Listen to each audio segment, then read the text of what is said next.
And I think we should be all back. All right. So who wants to share what was discussed in your breakout rooms?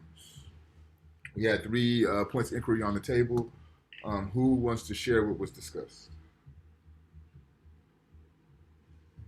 So, I would like to share something. And question number one, to be honest, we weren't really sure what was the greatest obstacle. So we went, we believe, I mean, that the greatest obstacle was the original language because um he states that his greatest obstacle was the original language because it was translated to a different reality. Yeah. Yeah, that's absolutely correct. That's exactly what was the greatest obstacle. Perfect. Thank you guys for that. Who else wants to share? If I may, in our group, we also discussed language, but not as much that his original language was the issue, but more or less that when he went to school, he went to boarding school and became westernized, he just couldn't find the words in English that existed in his language, and that's where the difficulty came in. And then trying to exactly mend between worlds. So it wasn't necessarily his language that had issue. If it was more like the limitations of the English language. Yeah. That's at least what we got. Yeah, you're both right now, and I think Gabriel's musings are a little bit more specified to how Maladoma articulates his difficulties, because within the changing of languages, right, he talks about the different understandings of reality, and there's a limited understanding of reality that the English language presents, juxtaposed to the multiplicities of understandings of the language presented within the Dagara language. So you're absolutely right. Does anybody want to comment on their what they feel was their greatest attribute or gift and how that could relate to fulfilling their purpose? Yeah, go ahead. So, I grew up in a very interesting home, like very spiritual, whatever, but like never too hot on anything. And what I thought was really interesting was how he used spiritual, like he describes the spirituality in his culture and in Western culture like very slightly different. Like one is part of it, you create like the spirituality manifests itself in the physical world, and the other one is like behave well in the physical world, you'll do well in the afterlife.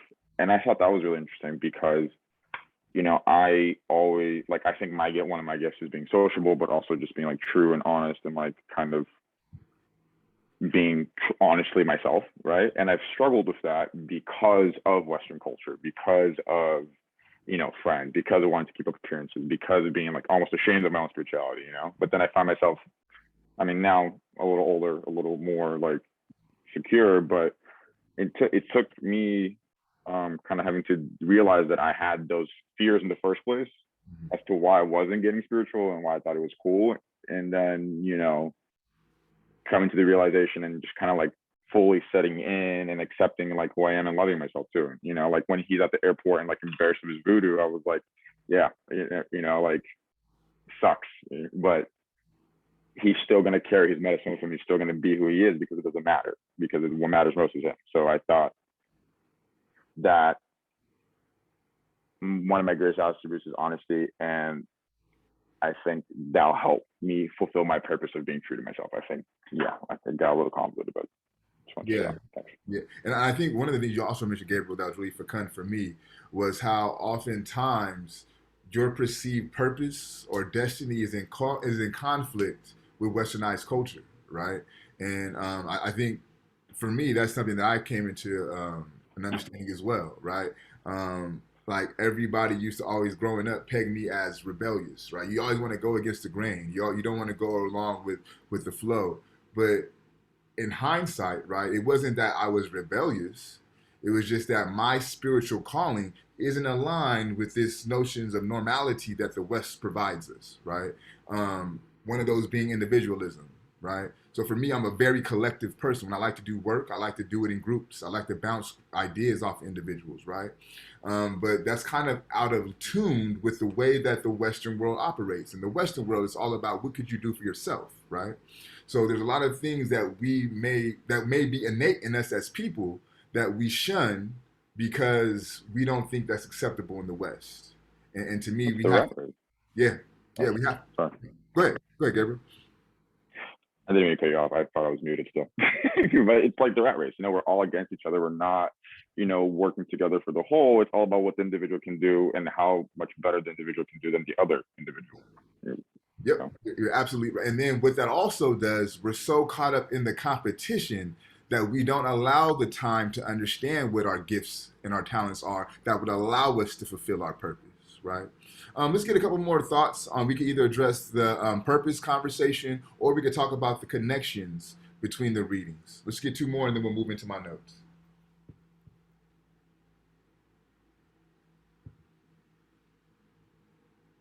Like one of the other readings, I forgot which one. I noticed that this one also expresses the importance of relationships with other people. Yeah. And Nick, that is really that is the actual thread that and the reason why I have these readings in the sequence that I do, because if you really read closely, both of the thesis for all three readings is really about relation, right, and how we relate to one another. And he ends, and we'll get to this as I go through my notes, so I'll save that. But yes, you're absolutely right. Let's get one more, and then we'll move into my notes.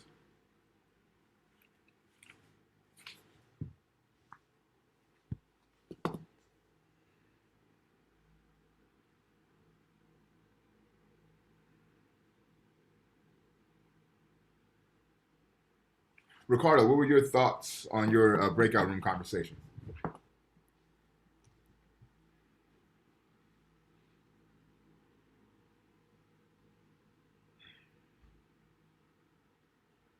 Ricardo, we waiting on you, man. Oh, all right. My bad. I stepped out for a bit. I just heard my name right now. So, what did you guys discuss in your breakout rooms? We were discussing about how like the language barrier was to translate it to English, how that was like the key point for like how to kind of how to like interpret it and make that like it's kind of like the context behind it. Mm-hmm. So it makes you really visualize how it was back in those like days to try to relate one piece of text and try to translate it from one language to the other. Yeah, absolutely. Okay, thank you guys for that. Let's jump into my notes, and then so we have some time for our fishbowl. The book that you guys read the introduction to is titled "Of Water and the Spirit: Ritual, Magic, and an Initiation in the Life of a African Shaman." The author is, you probably can't see this, but Malidoma Patrice Somé. Very, very profoundly reality shifting book. So how I came into contact with this text, I was in a Pan-African Studies class doing my undergrad, and we had a guest speaker, and the guest speaker was the current chair of our Pan-African Studies department, Dr. Nana Lawson Bush, and he had us do this exercise where he kind of divides the class up in like red people and blue people, and to make a long story short, the exercise symbolized this idea of conquest, this idea of colonialism, and this idea of conquering. And he had us come up with, if we wanted to completely oppress a people or marginalize a people, what would you do? So that was the task that we were assigned to do. And at the end of the task, I'm like, yo, it sounds like what you're talking about in a roundabout way is white folks versus black folks, or Europeans versus Africans, and really the answer to that solution for African people is to return back to their Africanity, right? This is my hubris and my, I think I have all the answers as an undergrad. And his response to me was, that's an interesting response, but you may not fully know all that Africa has to offer, right? You may not be able to wrap your mind around all of what Africa is. I encourage you to read this book. So I read the book, and he was absolutely right. I had no clue, no concept of the deepness, the vastness of Africa, right? There's scenes in the book, and he talks about this in very brief passing. He talks about his grandfather's funeral ceremony, right? And in the book, his grandfather makes this transition, or he passes to become an ancestor. And it's about 3 days after his transition that they perform this ritual. And he's in his hut, and they perform some magic, burn some smoke, kind of fills the room. They mix some medicines together, and the pots that are on the ground become on the ceiling, right? The pots that are on the ground are now in the ceiling. His grandfather, who has been dead for 3 years, raises up out of his bed, his deathbed.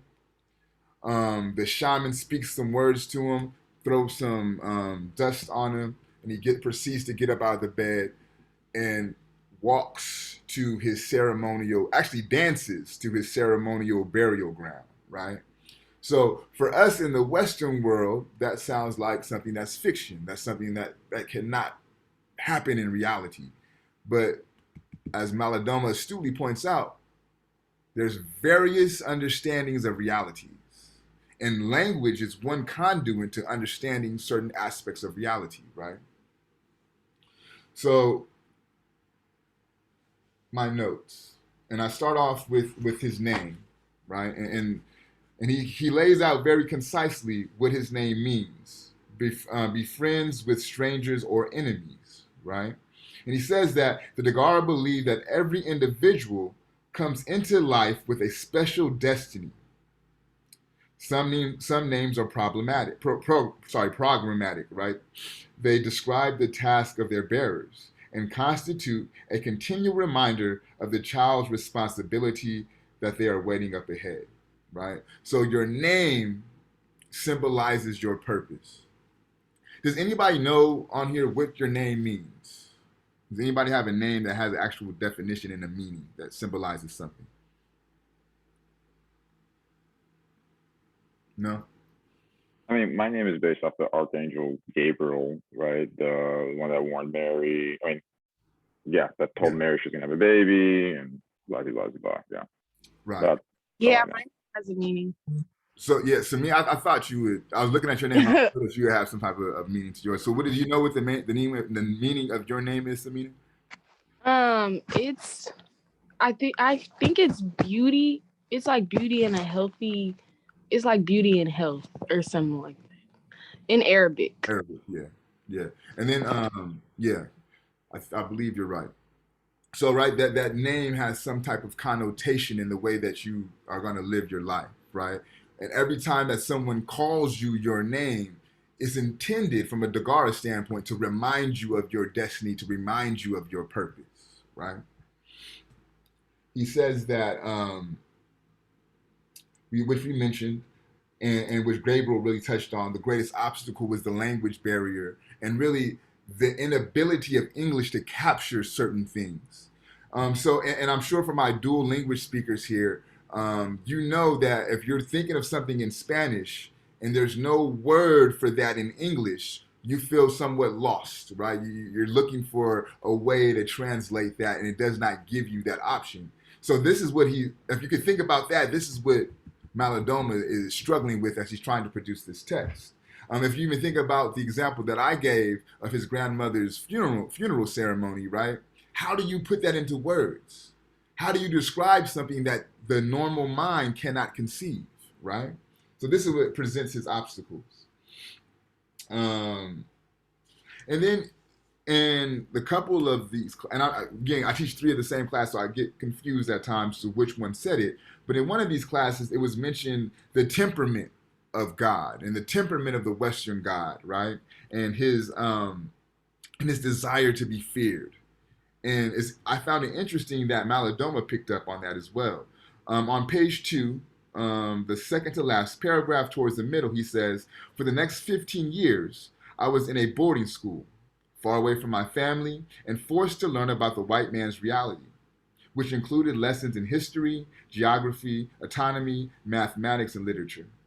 All of these topics were presented with a good dose of Christianity, and his temperamental God who forced everyone to live in constant fear of his wrath. And I thought that was interesting because for Malidoma, he has something to juxtapose the Christian God with, right? So he has his own indigenous understanding of God, understanding of nature and things of that nature.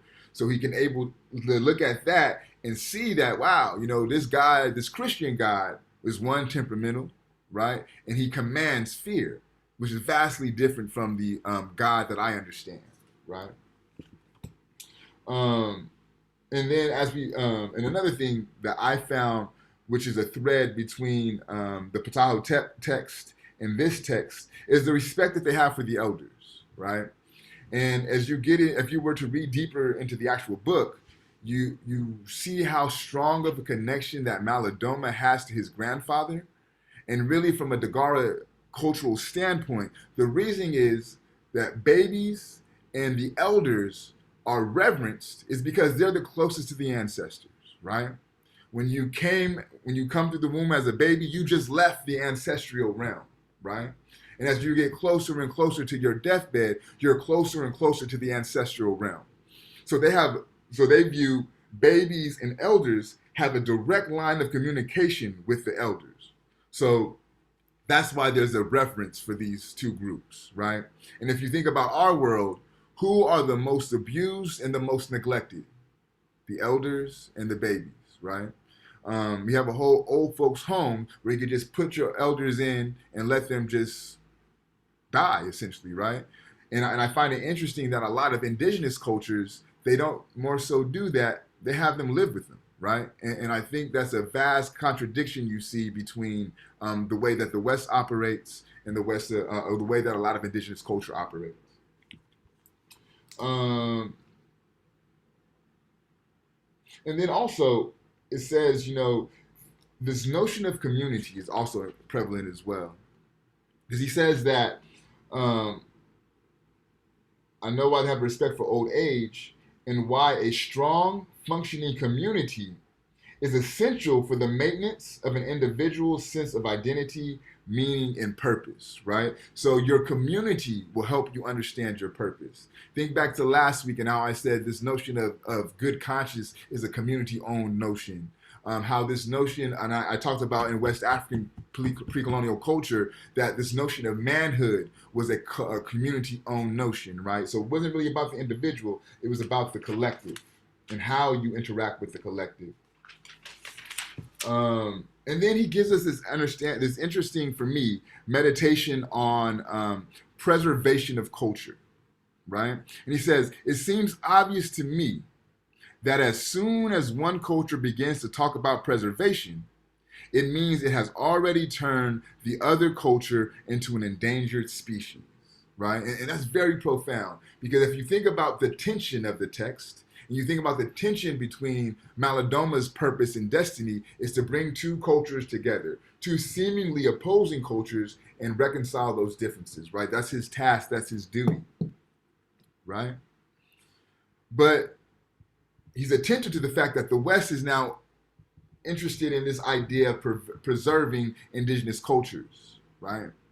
And he says that the West will only do that when they know that they have those cultures underneath their thumb, right? When those cultures have been bent to their will, when those cultures have all their artifacts in the Western museums, right? Actually, that's part of the preserving of the culture, right?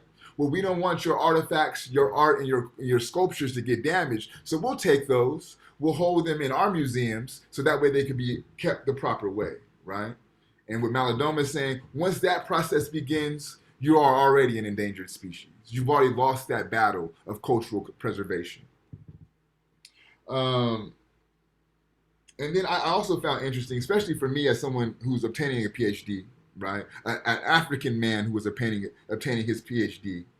He talks about how you don't want to, wear your African garb. You want to dress in a suit and tie because that's what people in Africa expect you to present yourself as when you're an educated individual. In fact, when you're an educated individual and you show up with your African attire, they look at it as a costume, right? So it's this conflict between being educated and being Western that Malidoma is being attentive to. But then he also makes this interesting move on the top of page 7, opening paragraph. He says, "Here in the West, I have a great deal of time for spiritual contemplation and study, and much more time to share things of the Spirit with others. If I were still living in my village in Africa, nearly every spare moment would be taken up with scratching a living from the exhausted soil that is all colonialism has left us with," right? So he's saying, because of colonialism, if I was still in Africa, I would not be able to sit and contemplate. I would not be able to engage in spiritual activity, right? But for us who grew up in the West, myself included, right, that didn't really sit well with me. Because I'll ask y'all, how much time do you guys have for spiritual contemplation and to engage with spiritual conversation with others? Is that something that you guys do often or have time to do if you wanted to? No. Fuck no. Fuck no. You got to work that 40-hour work week, right? So I don't agree with that. And I think for Malidoma, if you think about his occupation in the West, right, that is what allows him for that time to contemplate. He's an educator. He's a writer. He's a spiritual advisor. So his job by definition is to contemplate matters of the spirit, right? Where if that's not your occupation in the West, you don't have that luxury nor that time. And then he goes on page 8 to say, and he provides you with thesis of the text. "What I'm attempting to share with you in this book is only one of the endless versions of reality," right? So there's multiple versions or understandings of reality is what he's trying to lead us to believe. Then he goes on to say that in his culture, there's no concept of supernatural, right? The natural and the supernatural coexist together within the Dagara society. And then he talks about the connection between thought and reality. And I want to read that real quick because this is very profound to me. The world of the Dagara also does not distinguish between reality and imagination. To us, there is a close connection between thought and reality. To imagine something, to closely focus one's thought upon it, has the potential to bring that something into being. Thus, people who take a tragic view of life and are always expecting the worst usually manifest that reality. Those who expect that all things will work together for good usually experience just that. In the realm of the sacred, in the realm of the spirit, right? This concept is taken even further. For what is magic but the ability to focus thought and energy to get results on the human plane, right? Has anybody heard of this science of the mind teaching? Or there's a book that was out maybe 10, 15 years ago called The Secret. And everybody was really into this. You heard about Gabriel. So really all that this science of the mind is about is placing your thoughts, focusing your thoughts very consciously and allowing those thoughts with action to become a reality, right? And this is what Malidoma is saying, this is our magic. This is what y'all call magic. This is our reality. This is our norm, right? And that's why I say, when you talk about this idea of the meter nefer, the good speech, right? That becomes important because what you think, what you speak will produce your reality, right? We have a whole society in Kemet that can be traced back, 30,000 years before Christ, right? This book is written in the 90s from the West African culture, but they're saying the same thing, right? That's not on accident. And then he gives us this musing on Star Trek and how his ancestors were able to see Spock as something that's normal, right? Where for us that would be an alien. And he talks about how Star Trek is the West vision of what the future could be, while this is the reality of the Dagara people, right?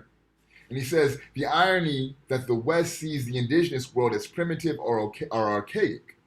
Then he poses the question, wouldn't it be wonderful if the West could learn to be as archaic as our elders are, right? So it also questions this it also questions this notion of advancement, right? Um, okay.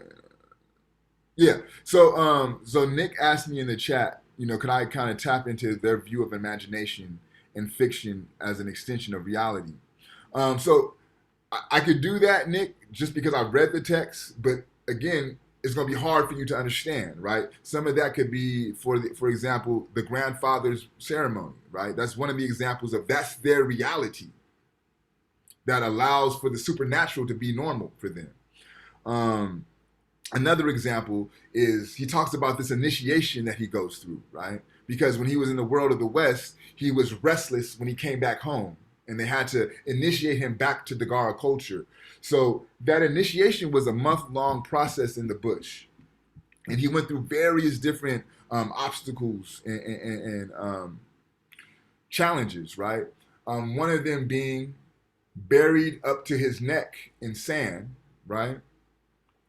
And he has a experience to where he feels what it feels like to be living as an animal who lives under the dirt, right? So with that initiation practice was meant to do was to give him a very deep understanding of the connection of humans in the soil and the animals who live within that soil, right? Another one is that they had them.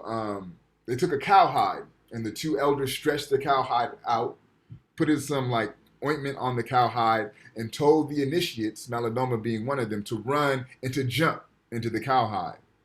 And so when they jumped into the cowhide, they went down this portal, and it feels like you're being pulled down to the ground. But they told him, make sure you don't hit the bottom. Open your eyes and grab and reach something so you don't hit the bottom, because if you hit the bottom, you're going to die, right?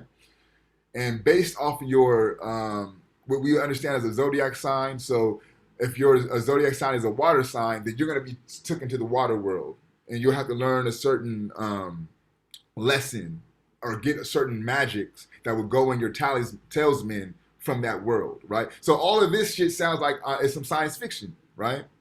But if you read the book, he's telling you this is what I went through. So again, this idea of something that's in the imagination that we can't conceive, but is their reality. Does that kind of answer your question, Nick? Yeah, thank you. Okay. And I'll close it with this. He does offer a critique of the West, right? And he says the present state of restlessness that traps modern individuals has its roots in dysfunctional relations with their ancestors, right? So this is the problem with the Western world. They don't know how to relate, how to honor their ancestors, right? And then he ends the introduction with this, very profound, and this speaks back to this notion of relation. Alienation, somebody define for me alienation. What is it to be alienated? Out of our reality. Say it one more time, Caesar. Out of our reality. Out of reality or separated, right? You're alienated. Yeah. You've been made an alien, right? So alienation is one of the many faces of modernity. So when you hear this term modernity, right, there's a couple ways that you can understand that. One way is the modern, right, with the things that we know the world to be now. Another way, from a historical epic, is when the Western world, the European world, came to be the world power, right? That's another way to understand modernity. So alienation is one of the many faces of modernity. The cure is communication and community, a new sense of togetherness. By opening to each other, we diminish the pressure of being alone and exiled. I have told you my story here with the wish that it will be of help to those who pick it up with a sense of hope, searching for answers of their own. So the answer to the alienation of the Western world is a new sense of togetherness, new notions and ideas of relations, right? But here's the trick bag. They're not new. They're old. They're old as time itself. As old as African people themselves, right? But they're only new because we have been socialized within this world to not place ownership, emphasis, or priority on this notion of relation. All right. So those are my notes. Are there any questions that anyone has about my notes before we jump into our fishbowl? All right, bet. So, is there anyone who wants to volunteer for the fishbowl? Again, you can read from your journals. You could talk about what was discussed in your breakout rooms. You could talk about what I mentioned in the notes, or just anything that you found of significance in the text. Okay, Jessica, you got you. Who else? I can go. I'm sorry, who said that? Alyssa? Alyssa? Okay, thank you, Alyssa. Let's get one more. I'll go. See you. Thank you, Rocio. I'm gonna say the same thing. All right, we can do four. I'm missing one more, Rocio, and then Jaime. All right, so you know that you guys have one done for the semester. If you already did one, then that's your two for the semester, and you're good. So whoever wants to set it off, it's on you. Um, I can go first. Oh, did you want to go first? or you can go if you want. Okay, mine's pretty brief. So I just want to start off with something that kind of like struck me in the passage. One quote he said, "So I'm a man of two worlds, trying to be at home in both of them, a difficult task at best." And honestly, that like itself really, really like resonated with me, just because I had a personal experience where I recently had to go to Mexico for something, and while I was there, I got to witness this like theater show that shows basically how like my culture came to be. And it started off, you know, with like the Mayans playing like their hip soccer and all that stuff. It was really like a nice, really nice play. And then it kind of transitioned and it showed a lot of like the oppression and the colonization and like basically them being stripped of their culture, so much so that, you know, they all come out on horses and they bring up the Bible, you know what I mean, as some kind of like victory. And just seeing that really, really took me back. I was so, like I said, I'm from two worlds, and one world I haven't really like explored so much of it. So seeing that really, really took me back. And it kind of made me think about what you like the lecture and basically what you said, this white man's reality. A lot of people might see that show and everybody was clapping, having a great time. And to me, that just, it was a lot, you know, but it's this white man's reality where that's normal, that's history, that happened. It's a part of like what we are now. And to me, coming from both cultures, that it just struck me as oppression, colonization, something that we just took for our own in this Western world and made it so much like a show now. You know what I mean? So that's something I really, really related with. And then I think somewhere else in the passage, he says that he, along the way, lost connection and he had to come back to be cleansed. So when I did go back and I did see, you know, the show and I did like, you know, read this passage, it really stood out to me. Like I had to go back a little bit to be kind of cleansed and to realize that a lot of things weren't okay. And that, yes, I am part of two worlds, but the westernized world that we live in right now, it's for lack of a better term, fucked up, you know? But yeah, that's kind of what I got from the whole passage. If I could just interject real quick, Jessica, because you bring up a good point. So we're in a Pan-African studies class, right? And the majority of the subject matter that we're dealing with is Africa, right? Actually, all of the subject matter that we're dealing with is African people's life experiences. And you just peruse the people in the class, right? Outside of myself, there's what? I'm looking maybe one other African individual, descendant individual in the course. So oftentimes what happens for the non-African people in the course, they view this as something that just happened to black folks, right? But if you're listening closely to what Jessica just articulated, the same exact thing happened to indigenous people, the same exact thing. So what I would encourage, instead of engaging this material and saying, well, damn, that's fucked up what black folks had to go through, be attentive to how your reality has been shaped by these same forces, right? Indigenous people have not evaded this process of colonization and cultural demarcation and cultural disavow, right? It happened to all folks except one group of people. And we'll continue with the fishbowl next. I wanted to point out how in my breakout room, they talked about how, okay, so we know the obstacle of him learning the different language, but they also pointed out how he had a lot of hard times because most of the words did not exist. So I really like how they pointed that out. It really like made it make more sense. And how also Gabriel mentioned that spirituality was also perceived in a different way, and how he said spirituality being a fool to help you succeed instead of controlling you, like that really, like I that's a different perspective from how we perceive it, so it really like blew my mind, you know. That's a very good point. Yeah. Thank you, Larissa.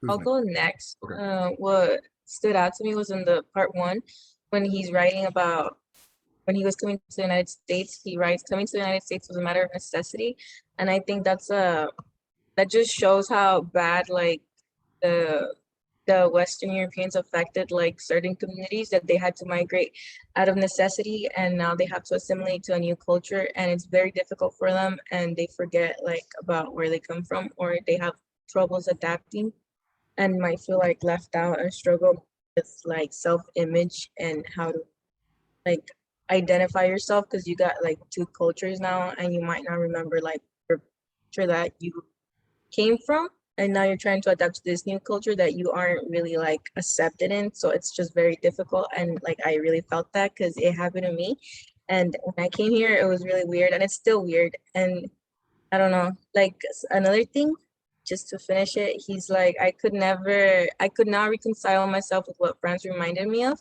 And I think that really speaks to me, because like sometimes I'm like, I don't really like living here. I don't really like the United States. If I don't like go back to my country, it's because my mom like worked really hard to get me here, and like I have to do something here. Like I can't just go back because that's messed up. So that's like something that I connect with the writer. Yeah, it's a very good point, Rocio. Thank you. I'll go next. I could relate what Rocio was saying right now. What's it called? In the reading where basically where he was saying that he applied on a scholarship knowing that he wasn't gonna get accepted or anything like that. And I could relate to that and stuff. What's it called?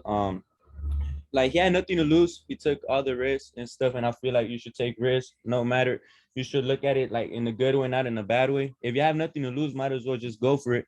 And if you got some, you could say you got some things to lose, but ain't that bad. Just go take it. It could cut later on. It could be good. But how he was from West Africa, and how he moved to the United States, I could relate to that because I wasn't born here. I was born in Mexico, and I had to cross it over here and over here with my parents and stuff. Thankfully, my brother didn't have to go through all that and all that. He was born here and all that.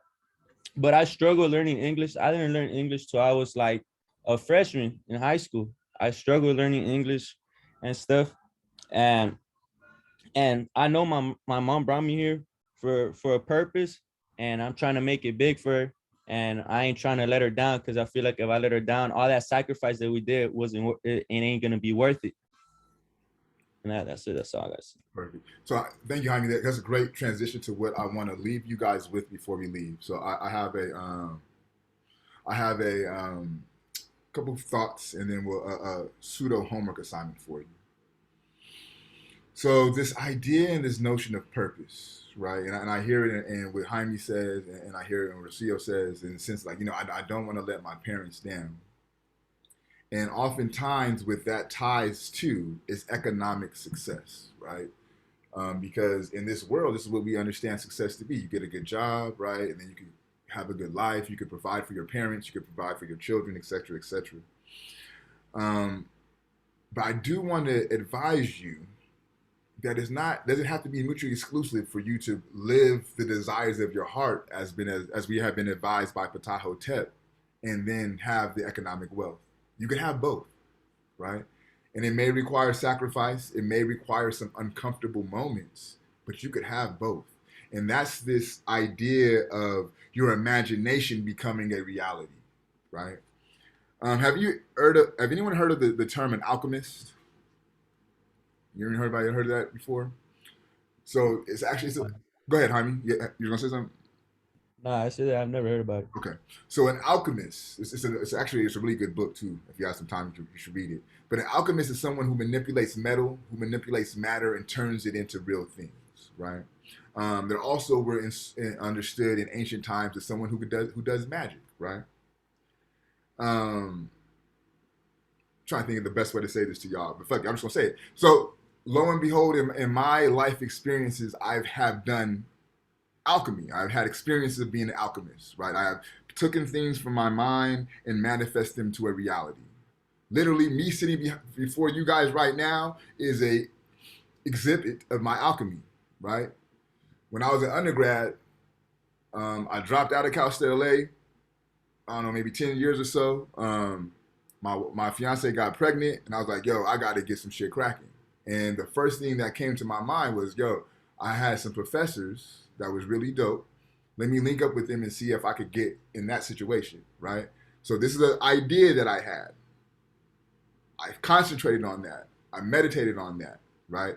Before I even filled out an application to be a professor, I would meditate and visualize myself in front of a classroom. I would visualize myself in front of y'all. Before classes even start, right? Before I know who's on my roster, I meditate on all of y'all, right? Don't know what you look like, but I see you. I feel your spiritual energy, right? Lo and behold, what am I doing now? I'm fulfilling my purpose, right? That's why I tell you, I don't give a fuck about your grade.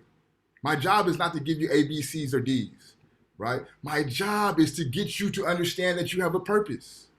My job is to help you move one step closer to your purpose. My job is to get you to change the way that you think about the world, right? This is what I'm doing. This is what I'll be doing for the rest of my life. This is me fulfilling my purpose. And it pays me, right? It pays me to the point that I can sustain my household, that I can sustain my family, that I can live comfortably. So you don't have to give up your heart's desire to be able to have financial security. It may be uncomfortable. It may be hard. You may be broke for a while, right? But think about what Ptah says. Follow your heart to your last day. When wealth will come, because you're going to get the wealth, follow your heart, right? So again, first part of your homework assignment for this week and for the rest of your life, find out what that purpose is. Without ceasing, search for your purpose. This is why we meditated today, right? This will give you a vehicle that will allow you to get a better understanding of your purpose. Once you found out what that purpose is, live your life to fulfill that purpose. Live your life to fulfill that purpose. And all will be right in your world. You'll be amazed on how your ancestors will open up doors that you've never even walked through before. It's just how it works. Because you're supposed to do what you're doing. So the universe will conspire with you to give you what you need. Right? So don't settle for the job. Don't just make a decision because it's an economical support. Don't do that. Follow your heart. Put this on your spirit and follow your heart and let that be your guide, right? Second part of your homework leading into next week's readings. How many of you guys, just raise your hand on your screen, how many of you guys feel that you live within these two worlds, right? Whether it be that you're bilingual, whether it be that you migrated from a different reality, whether it be that you have to code switch at times, right? So when I say bilingual, I include what we call Ebonics, right? Or non-standard vernacular English, right? That's to me, you're bilingual if you have that. So this is your assignment, and we'll talk about this next week. Everybody understands, if I say code switching, you know what that means, right? Does anybody not understand what code switching means? Okay. So if you understand what code switching means, your job this week is to not code switch. So code switching is this. So y'all hear me talk every day in class, right? So a code switch would be if I'm going to work and I say, well, yes, my name is Amiri Manzili and yeah, I'm here to help you with, right? I'm talking like a professional or like a white person, right? Because whiteness is what's perceived as professional. Another way to understand code switching is you may be speaking Spanish or your native language, right? But then you go into a certain space and you don't feel comfortable. So you're going to what? Speak English. You're going to switch your code to fit what's the norm of that space, right? Code switching. So my task to you is to not code switch. If there's a time that you would normally speak English because of where you're at, speak some Spanish and see what happens, right? If you put on a work voice because you have to go to work, Don't do that shit and see what happens. Now, listen, I'm gonna say this with an asterisk. Don't get fired, don't get fucked up, or don't put yourself in harm, right? But try to push that border as much as you can to keep yourself safe, right?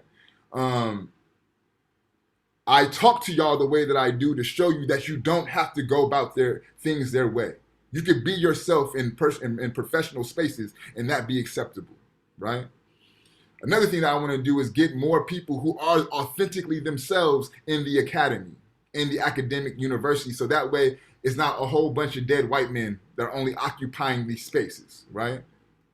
I'm going to shift the culture of the academy. So your task for this coming week is when you would normally code switch, don't. And we're going to come back and we'll talk about what happened, and this will lead into next week's reading as well. Real quick, I'm going to show you what next week's reading is, and we'll call it a day. Give me 1 second. And if you guys have any questions, feel free to shout them out while I get this pulled up.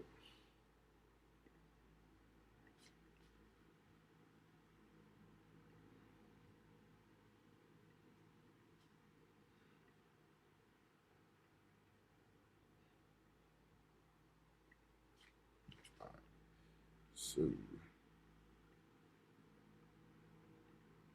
all right. So for our readings for next week, we're still in weeks 4 through 7.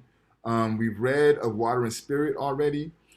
This week you're going to read Ngugi Decolonizing the Mind. So this one PDF here, Ngugi Colonizing the Mind.